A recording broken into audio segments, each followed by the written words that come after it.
Hello बच्चों, आज हम पढ़ेंगे सूरदास जी का दूसरा पद और उससे रिलेटेड एमसीक्यू। जैसा हमने पहले पद पढ़ा था उसमें मैंने बताया था कि हर पद का दृश्य अलग होता है, हर पद की थीम अलग होती है, हर पद जो है अपने आप में एक स्वतंत्र कहानी होती है, एक स्वतंत्र कविता अपने आप में होती है। तो पिछले वाले पद में जैसे खेलने का सीन था, इस पद में क्या सीन है, श्री कृष्ण जी जो हैं थोड़े से बड़े हो गए हैं, किशोरावस्था में पहुंच गए हैं। अब जब वो गाय चराने जाते हैं तो छोटे बच्चों की तरह तरीके से गोप गोपियों के साथ नहीं खेलते हैं।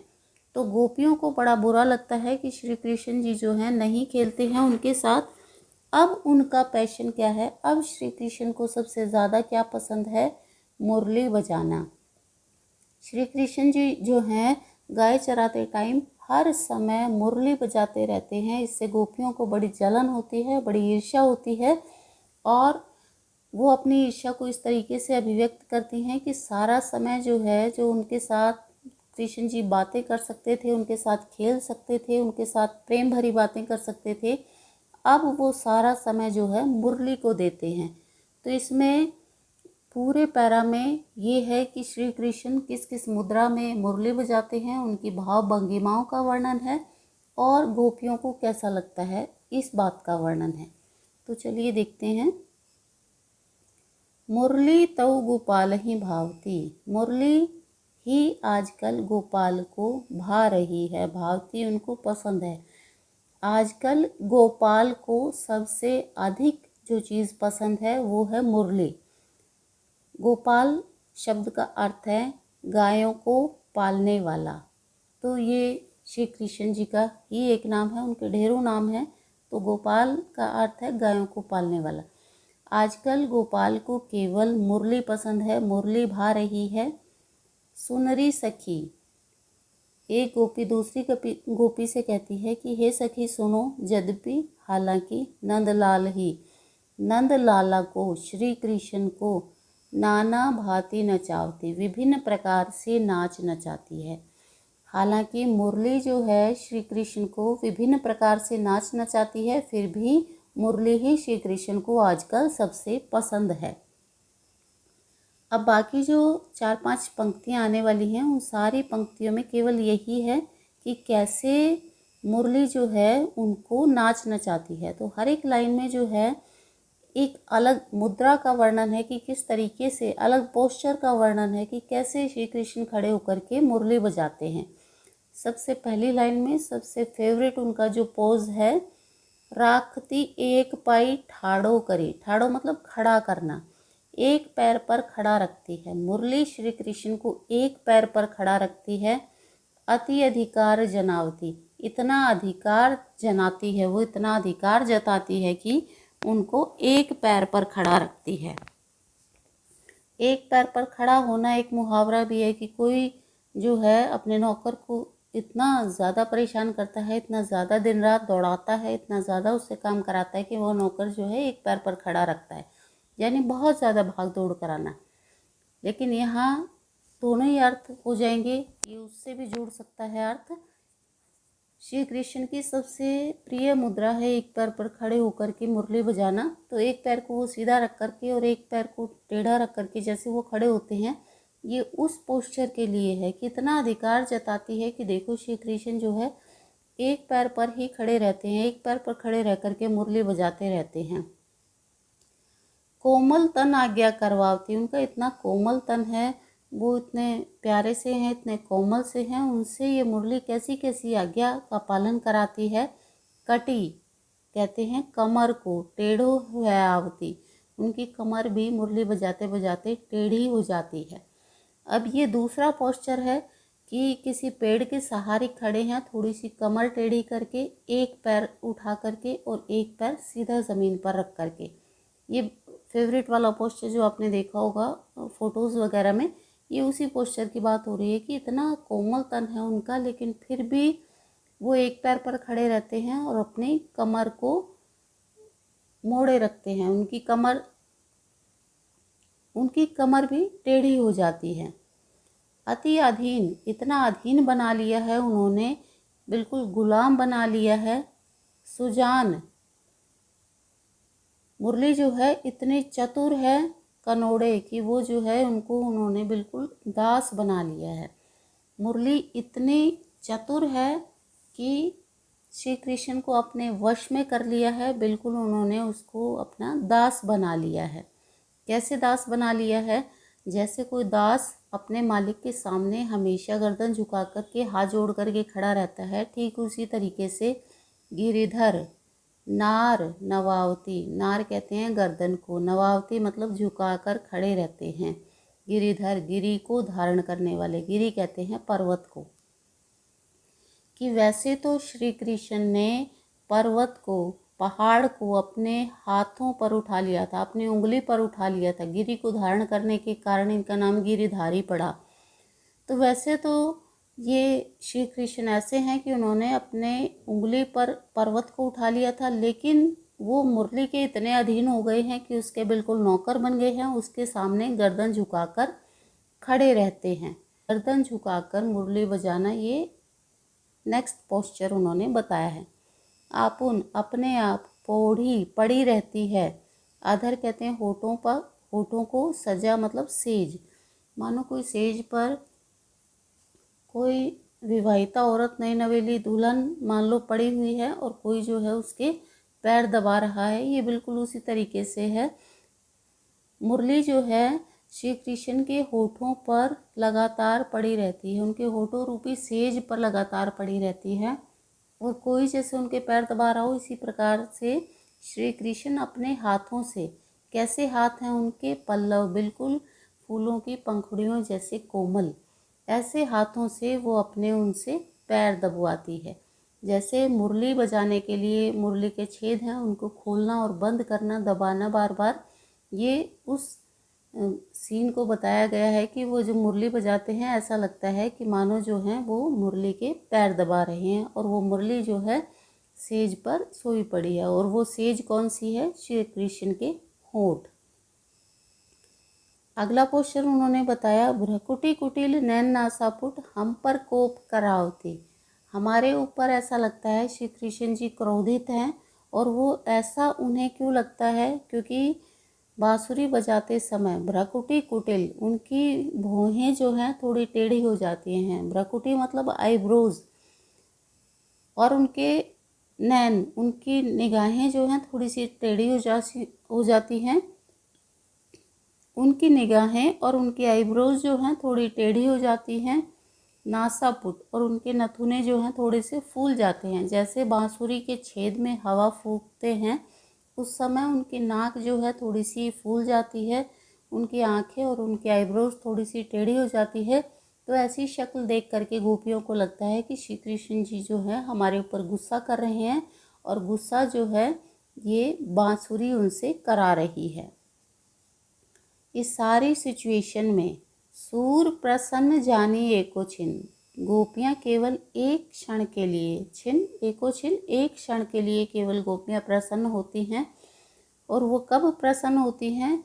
धरते शीस डुलावती, जब श्री कृष्ण जी जो हैं मुरली बजाते बजाते इतना ज़्यादा मग्न हो जाते हैं कि उसमें खो जाते हैं, आंखें बंद करके अपना सिर इधर से उधर हिलाने लगते हैं, तब गोपियों को लगता है कि श्री कृष्ण को मुरली बजाने में बड़ा आनंद आ रहा है।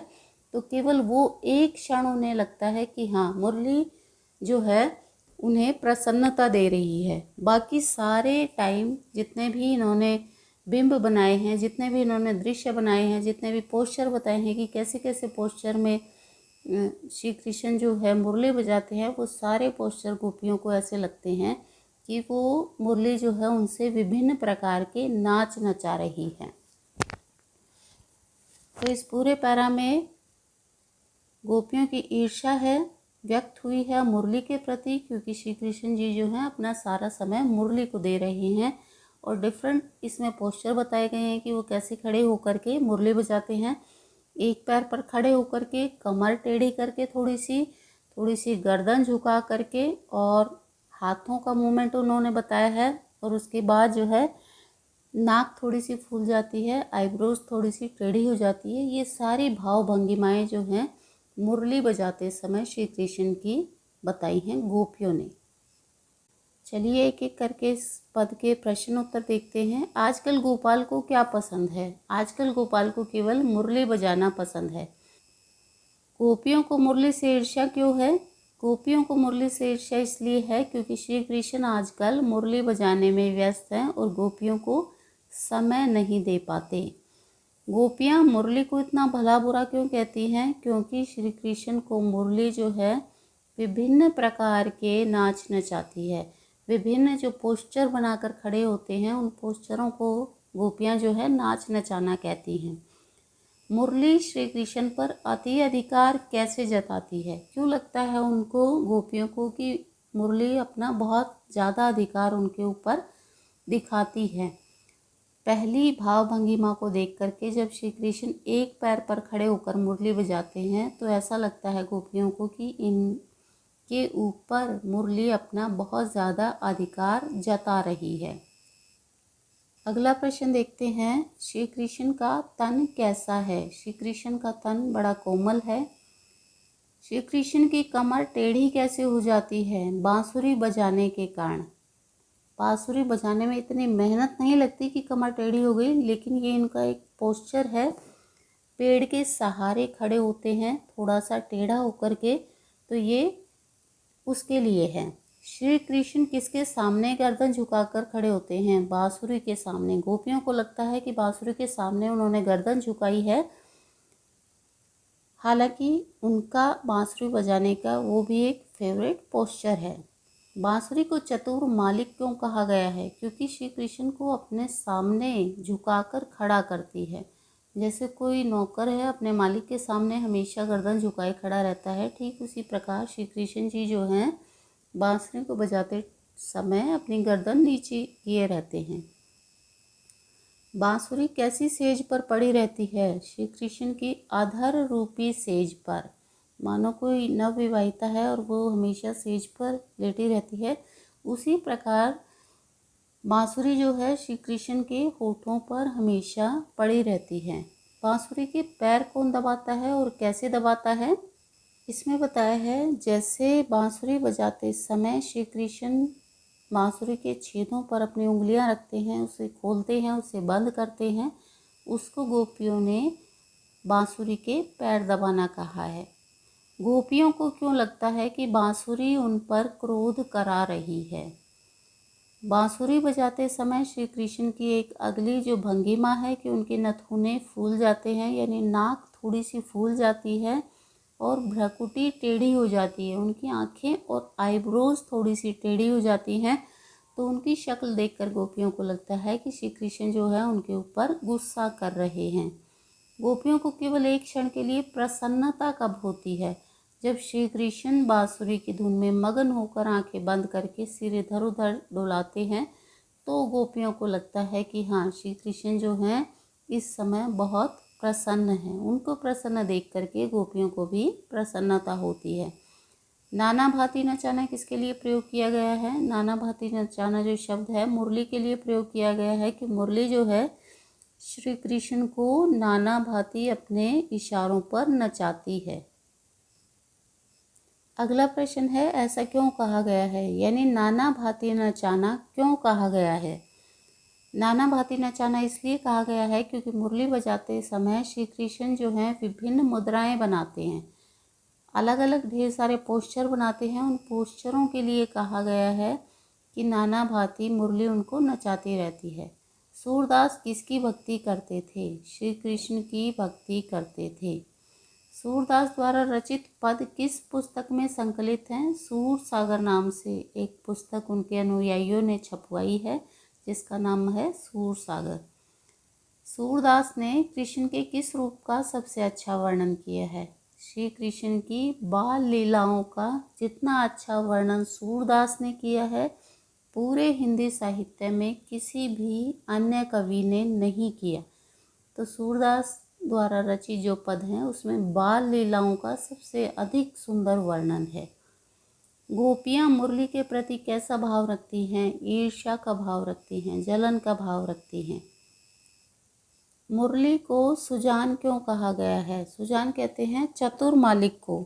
मुरली को सुजान इसलिए कहा गया है कि वो बहुत ही चतुराई से श्री कृष्ण को अपने अधीन कर लेती है। अगला प्रश्न देखिए, कविता में बिंब किसे कहा गया है?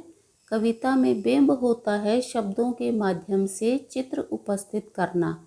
बिंब को आप समझ सकते हो प्रतिबिंब से।